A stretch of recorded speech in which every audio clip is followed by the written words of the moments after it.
Two people have been shot and wounded at a funeral of a gang member in Ottery, Cape Town. And 67 bikers rev their engines in support of Mandela Day. I'm Richard Brooks. Two people have been shot and wounded at a funeral of a gang member in Ottery, Cape Town.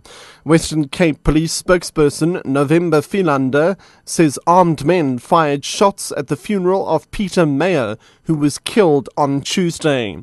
He says a 65-year-old woman and a 21-year-old man were wounded. The attackers fled in a taxi. Philander says a flying squad followed a black Mercedes-Benz that had sped off from the cemetery. The car was stopped in Strandfontein Road and 4 women were found with 2 illegal guns. He says police will investigate if the shooting incident and the recovery of the 2 firearms are linked. Hundreds of Cape Peninsula households have been affected by heavy rain.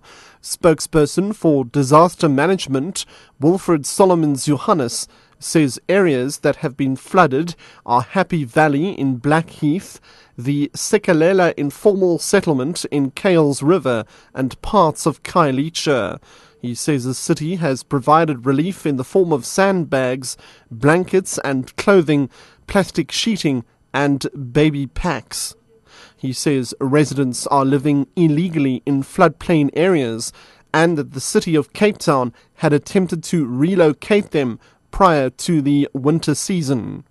67 bikers have revved their engines in support of Mandela Day. Bikers as far from Mpumalanga have registered to be part of the initiative at Irene Mall in Pretoria. Bikers for Mandela, which started 3 years ago, will be renovating the Belfast Children's Home in Mpumalanga.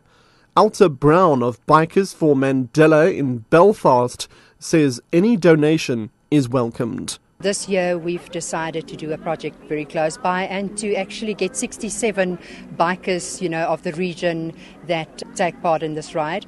And we've organised, put the whole trip together, got all the donations, sponsors. We've had so many people that's already opened their hearts and given donations. Electoral staff in Libya say about 60% of eligible voters cast their ballots yesterday in the country's first national elections in almost half a century. Candidates were standing for the assembly, which is the replacement for the transitional government formed after the overthrow of Colonel Muammar Gaddafi. There was some unrest in the east of the country, but Olivia Moyo, the former British ambassador to Libya, says such incidents should be put in context. This is a very good start.